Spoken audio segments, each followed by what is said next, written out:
Welcome to the Jagged Mood podcast. My name is Dr. Paul Hamilton, and I'm here with Professor Hunter Reeve, a professor and poet who happens to live by the ocean in Aptos. And we're here to discuss ocean poetry. Our theme for today, as I said, is the ocean. And specifically, we want to discuss the way that the oceans is mysterious, the ocean's mystery. And what we've done is we've selected some poems today to really help us to understand all those teasing feelings that give us that sense of the strangeness of the ocean, our mixture of feelings of kinship with the ocean and also strangeness. When you peer into the ocean, whether you're looking at it, say if you have a chance to visit the Monterey Bay Aquarium and you peer underneath the water, or you're swimming and you put on your goggles and you peer into what feels like another world.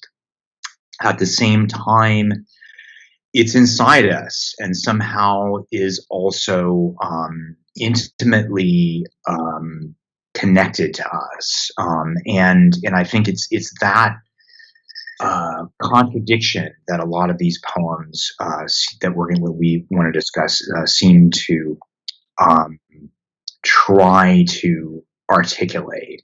And I think that we're talking about the ocean. We're really talking about our origins. So, welcome you to join us here and to consider this theme of the ocean, and to consider if you have any ocean poems that you want to share, any reflections or ideas about the ocean, to join us. Would you like to introduce yourself, though, Hunter? Sorry. Yes, certainly. Yes, Paul.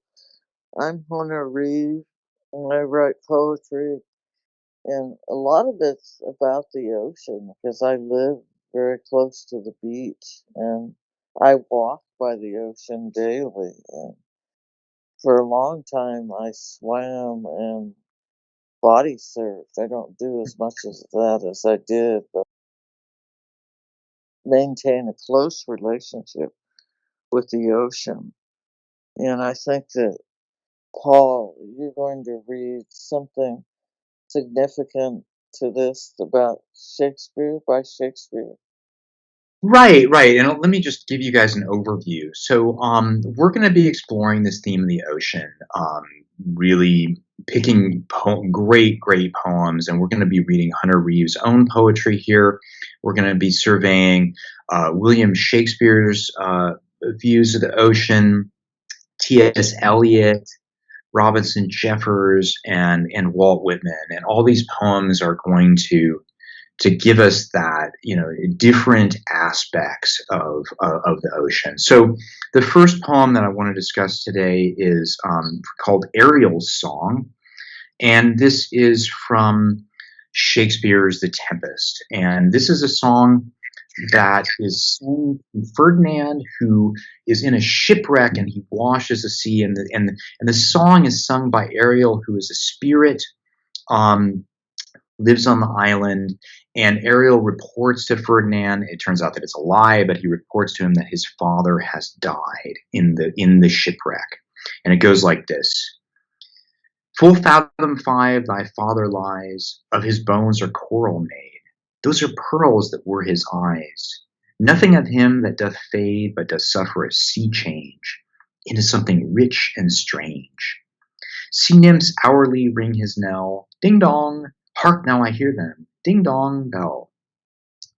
So, those are pearls that were his eyes. Nothing of him doth fade, but does suffer a sea change into something rich and strange. It's this incredible image that has really gone down through the history of literature of Ferdinand's father Alonso somehow being transformed by the water into this strange thing. Made his bones made of coral and his eyes of pearls, this strange, rare, exotic treasure, and that somehow the sea has taken him and transformed him and made him something utterly different. And this capacity the ocean has. But we know that the ocean literally does do this, that the movement of the water changes things into really strange and beautiful appearances. But maybe somehow the ocean and water is also significant in that maybe we all are somehow transformed, that life is full of transformations, mysterious transformations. That's sort of what it makes me think of, that these transformations are oftentimes so much more than we can even conceive is possible. What are your thoughts about this, Hunter? I think that and feel that that's very relevant what you were saying. And Mm, an example is there's a great old boat from World War I at my beach, and it's gone through amazing transformation. At first, we could fish off of it, and it's a cement boat, it was very solid. And throughout the years, the last I've been here over 20 years, it's disintegrated a lot of it, and also mm, it's been yeah. broken, but it's still really eye eyesore in a sense. But it's also beautiful. Birds and other wildlife are on it, and it just shows it's such a great example of transformation. Yeah, it's somehow been reclaimed by the ocean and has gone through this long period of Right, transformation out of this wreck, right, and it probably barnacled with a lot of um, things, and yes, probably places of it full of ocean life and tide pools and things. right, Yeah, exactly. that some it's undergoing this mysterious transformation. What is it transforming into? A part of the ocean? Is it returning to its constituent elements, or what is it? Yeah, and that's more will be revealed as it continues its transformation. Exactly. Yeah. Yeah. Yeah. Those are So, pearls at work. Yeah. right. And so you have a poem by Eliot that Yeah, perhaps, yeah, that's right. So this kind of continues this idea of, asking this question, what is the mystery of the ocean? And it sort of transformed puts things into a different register, looking at time, the way that the ocean, when we look at the ocean, it feels as if we're peering into deep time. Um, and this is from T.S. Eliot's Four Quartets, and it is the from the Dry Salvages section. The river is within us. The sea is all about us.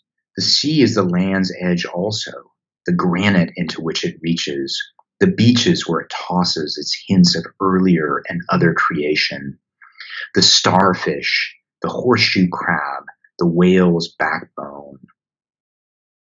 It tosses up our losses, the torn seine, the shattered lobster pot, the broken oar, and the gear of foreign dead men. The sea has many voices, many gods, and many voices. So, yeah, I mean, earlier in other creation, the whale's backbone, the starfish, the horseshoe crab, and the gear of foreign dead men, the broken oar. It is that sense that you are staring when you're looking at the ocean into deep, deep time. And what does on earth does that mean? There is something so familiar about it. It's as familiar as our own heartbeat, and at the same time, it seems that it suggests an aspect or a magnitude of creation that is still that we experience as utterly awesome and also foreign in some way, alien, and also somehow part of this. What are your thoughts about this? Yes, I think your meanings are very significant here. And again, the poem shows the mystery of the ocean and how the ocean relates to us and the undying rhythm of the ocean. It, so I hope Mm. that my poem that you will read, Paul, has some of the same ideas in Eliot's poem. Oh yeah, no, definitely, and I think that so um,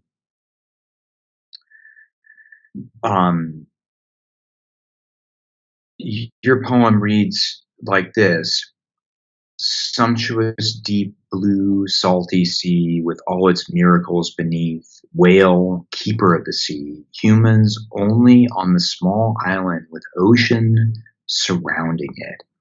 The tides with their changing breaths in and out. Quiet, then furious as the moon changes water to and fro. We are just beginning to comprehend this grandiosity flowing around us. Even with our destructive natures, this underworld seizes us in its manifold, its never ending courses around us. Yeah, I mean, I wonder if you have thoughts about this, Hunter. Oh yeah, I really was. I happened to have been very ill. I had got pneumonia 2 years ago when I wrote this poem, and I just hadn't been outside much. And I came to the beach and I wrote Mm, this poem. It was just so virulent and uh, bright to me, the ocean, and I loved expressing myself about it. And it again shows the mystery and transformation of the sea, and that it has a life of its own, a breath and rhythm of its own, if you will. excellent Do point. do you Excellent. have Yeah. any ideas about it? Oh yeah. I mean, I think that there's once again we're talking about this somehow this grander scale of things, the magnitude of the ocean. If Eliot was talking about time, this is talking about the magnitude. We are a little island with the ocean surrounding us. It's almost like a god in this poem. The tides with their changing breaths in and out, grandiosity flowing around us. The moon changes the water. This underworld seizes us in its manifold, its never ending courses around us. So we go from transformation to deep time and now to the magnitude of the ocean, the whale, almost like the god of the sea, the keeper of the sea, humans only on this small island with the ocean surrounding it. And the tides changing breaths in and out. Um, and yeah, I think that again, it's the magnitude of the ocean, the magnitude of our origins, and the awe and the grandeur. That's sort of my sense of this. Yes, exactly. And it leads into the poem I'm going to read from, called Mhm. Continent's End by the great poet Robinson Jeffers. He Yeah, lived in Carmel by the sea, and he built his house uh, out of stone. He was oh really wow. uh, transformed. His life was really transformed by the ocean. And so I'll read the last four stanzas. Mm, from the poem called Continent's End.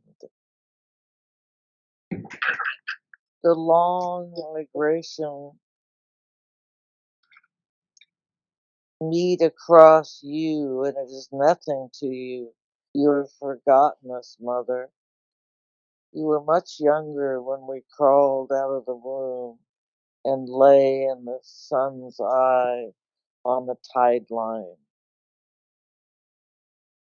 It was long ago, and long ago. We have grown proud since then, and you have grown bitter. Life retains your mobile, soft, unquiet strength, and envies hardness, the insolent quietness of stone.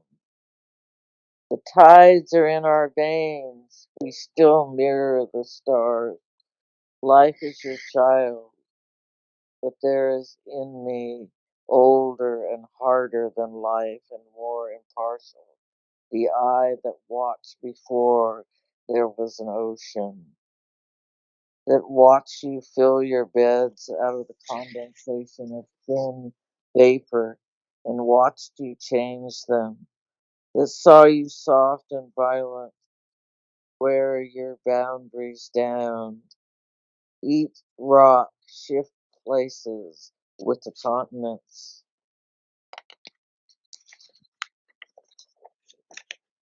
Mother, though my song's measure is like your surf beats ancient rhythm, I never learned it of you. Before there was any water, there were tides of fire. Both our roots flowed down from the older fountain. mm. Yeah, so we have, the transformation, time, magnitude, and here he's reaching back before the ocean and really suggesting that his own spirit and the oceans are one. They flow from an older fountain. So he's reaching back even farther. Tides are in our veins, still mirror the stars. Life is your child, but there is in the older and harder life and more impartial the eye that watched before there was an ocean.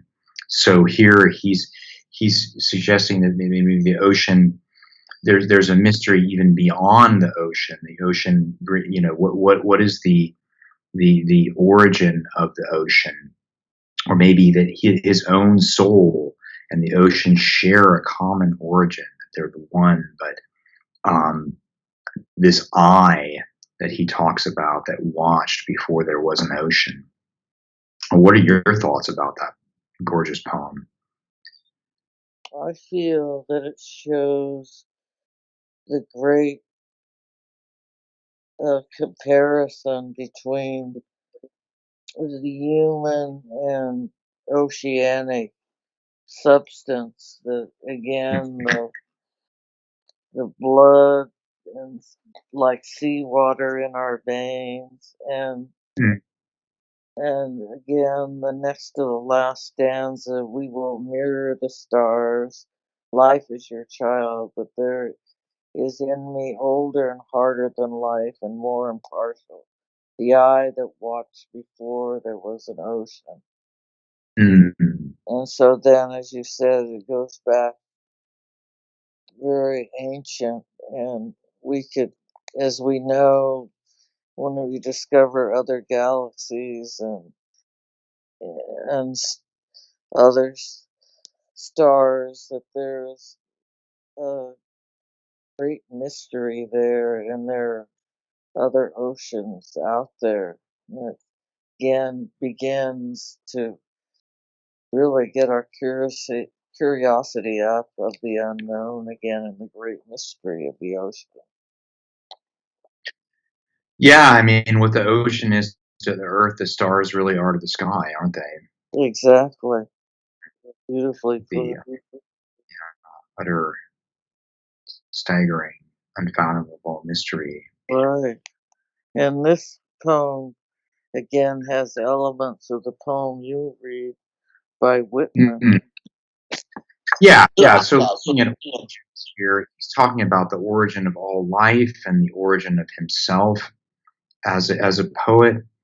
And I think Whitman is talking about in his very famous poem "Out of the Cradle, Endlessly Rocking," um, the ocean as the origin of his soul, of his that gives him his identity as a poet, his creative identity. And this line, which is the title of the poem, "Out of the Cradle, Endlessly Rocking," with its wonderful, I think these are anapaests, "Out of the cradle, endlessly rocking," which imitate the movement of the ocean. Out of the cradle, endlessly rocking. You can feel the rocking motion in that title so beautifully. And the image of the ocean is this cradle of life somehow carrying us. And somehow in the background music of our lives and our pulse, but also quite literally in this poem as conferring, as being the backdrop upon which his poetic identity is conferred. Out of the cradle, endlessly rocking. That's where he came from, and this is a poem about how Whitman uh, realizes his identity, his demonic identity as a poet.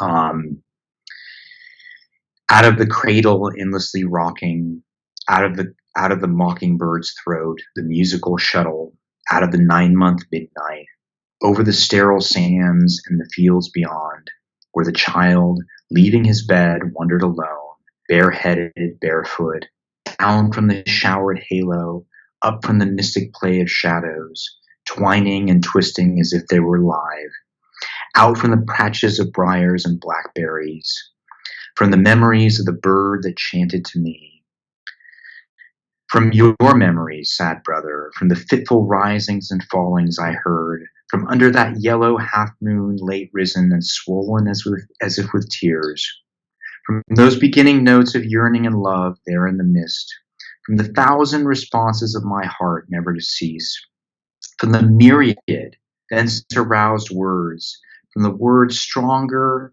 and more delicious than any, from such as now they start the scene revisiting, as a flock twittering rising or overhead passing, borne thither ere all eludes me, hurriedly again, a man, yet by these tears a little boy again, throwing myself on the sand, confronting the waves, I, chanter of pains and joys, uniter of here and hereafter, taking all hints to use them, but swiftly leaping beyond them, a reminiscence sing. So, this is the scene of his poetic voice, the myriad thence aroused words, as a flock twittering, rising, or overhead passing, throwing himself on the sand, confronting the waves. I, chanter of pains and joys, uniter of here and hereafter. He has come from the waves. And I think what this poem really brings in another idea, which is the idea that somehow poetry itself is like the ocean, that it comes from something that is intimate, it comes from our origins, but it's also something that we experience as strange. In this poem, he really, you watch as he finds his poetic identity from the ocean. But the poetry itself seems to come from a source that we scarcely understand. It is a life force, so that every time you write a poem, it's like you're going back into the origin of life. You're diving into the ocean. Think about that famous poem, "Diving into the Wreck." Isn't that the title of that poem? Yes, um it's also the title of a book by Audrey and Rich. Audrey and Rich, yeah, that's right, Yeah, diving into the Wreck. you're going back and encountering that origin again, so that poetry is somehow there's a continuity between the writing of poetry and our origins. So that's it's just some reflections on that. But I would love to hear your ideas, Hunter. Oh, yes, I really love this poem, and I think that if one believes somewhat in evolution, it emulates the idea that we've come from the sea and our origins are from the sea and that we have evolved throughout in relationship to the sea and, if you will, in Mm, the sea. Uh, mm, and again, the wonderful reflection he has about childhood and throwing mm, himself on the sand is very vital, and it shows again Whitman's great vitality and his earthiness and his love of all earthy of oh, earth and to wit the ocean. sure. Yeah, absolutely. Absolutely. Yeah, yeah. Yeah, And it's such a wonderful moment. Yeah, throwing himself on the sand before his origins, his mother. right. And also it kind of parallels my poem by Robinson Jeffers that I'm going to read called Natural Music. Mm, And see a similarity in all these poems. We see the mystery of the ocean and how we're still learning, and we're hopefully learning to preserve and not throw waste in the ocean and be good ocean ecologists. good Uh, point too. and then Well, we, the rhythm of the ocean and contents of the ocean relating to our heartbeat and uh, yeah, bloodstream. So sure does. Yeah. I'll read the natural music by Jeffers now. Mm, The old voice of the ocean, the bird chatter of little rivers. Winters has given them gold for silver, to stain their water and bladed green for brown to line their banks. From different throats intone one language. So I believe if we were strong enough to listen without divisions of desire and terror, to the storm of the six nations, the rage of the hunger smitten cities, those voices also would be found, clean as a child's, or like some girl's breathing who dances alone by the ocean shore, dreaming of lovers. mm, mm. Yeah, Do you, it's gorgeous, gorgeous. do you have any ideas about that poem, Paul? Yeah, yeah. I mean, if you, so, I mean, we've talked about with the Shakespeare transformation, T.S. Eliot, deep time. With your previous poem, magnitude. The Jeffers, are natural origins, and the Whitman, the origins of poetry itself. And I think with this, we move on to this idea of, well, what are we compelled to do, as a consequence of these intuitions, as you suggested there. What does knowing the voice of the old ocean and the bird chatter of little rivers, what does it lead us to do if we are able to listen?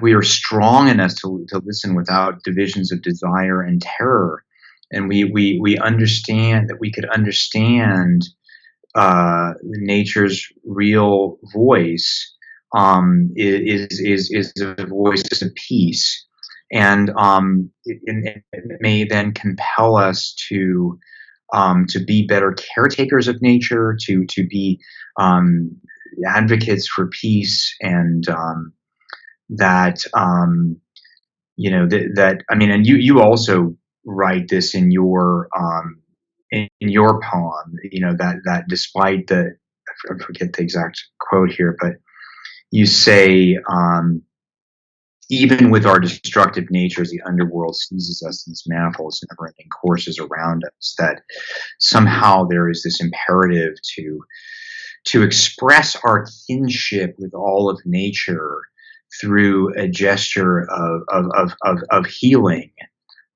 That somehow our sickness as a species comes from our divergence from an awe and a humbleness, a clear listening to the voice of nature, the old voice of the ocean, bird chatter of little rivers.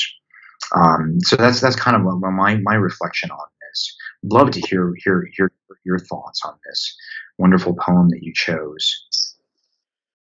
Well, as I've said, it again shows the wonderment of the ocean, and that again that we surpass desire and terror and go on to listen to what the ocean has to offer and look Mhm. at what it Yeah, has to offer, sure. and and preserve what it has to offer. I think that's Mhm. very vital, Or definitely. and some purity of ideas and really notion about the ocean, which rhymed. That was interesting, but Mm.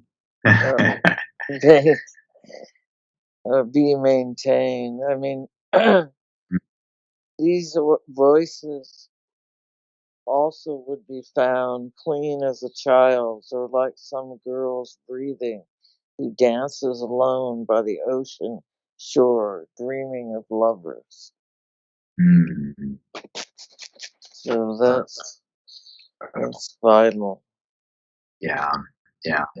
And we see also Whitman again, all these authors, including me, love for the ocean. And again, Whitman and Jeffers, how much they revere the ocean. Oh, yeah, yeah. Seem to, up to it, the significance of the ocean, which I think brings us to finally to your final poem, which I think is a note of hope. Um, Luminous clouds cradled by startling light blue sky, slowly darkening to nightfall. Ocean waves breathe. I'm carried forth in a reverie of all of you as my love lights on 1,000 different hopes that lessen unnecessary pain. Colors form in the dark, forms with substance, spirit dancing to and fro, magic of the unknown.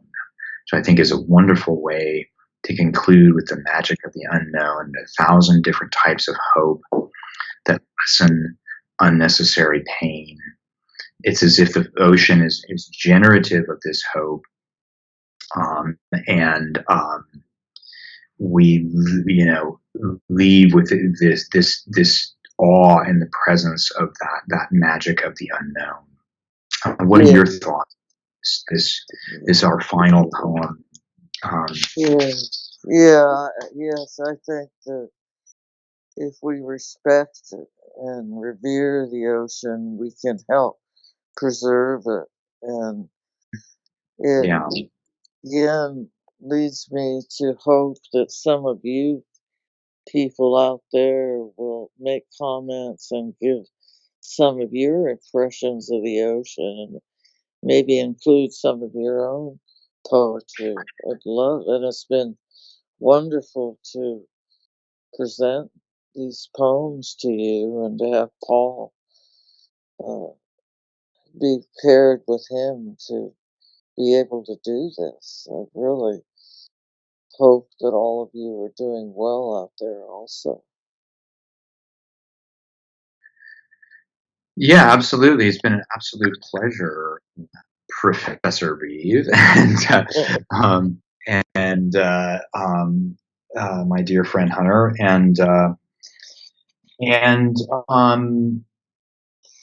yeah, to just give you this survey of different um, poetic perspectives on the ocean, and there's just so many different facets, and I think anybody that has visited the ocean, really feels that sense of mystery, that there's something and unfathomable sense of awe and mystery there. And I think that these poets really begin to explore that in ways that are just endlessly fascinating. And so I feel that they just really get to this fundamental contradiction that life is so much in the ocean, especially so much about awe at an absolute alien, something that feels absolutely alien when you grasp the deep time of our origins, when you grasp the magnitude and the transformative kind of essence of time, um, and in even the mystery of writing poetry itself. You just stand aside in awe, and you think we're a part of something so large, and yet the intimacy as well, that all of this, it feels. There's another line from that I'm fond of from T.S. Eliot's Four Quartets: "The wonder that I feel is strange, yet ease is cause for wonder." That somehow, or the wonder that I feel is easy, yet ease is cause for wonder. That there's something about this combination of intimacy, familiarity, and absolute strangeness. And hopefully this will not be the we'll be able to continue this discussion about the ocean and the wonderful the treasures of the deep that we have experienced together with these wonderful poems.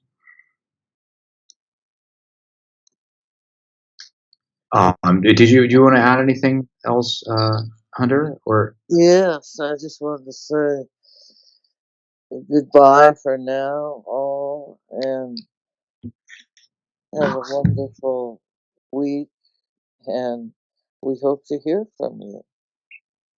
Thank you very okay, much. well, thank you. It's been an absolute pleasure to do this podcast with you, Hunter, my dear friend, and we will speak soon. Okay, take care, Thank everybody you out so there. Thank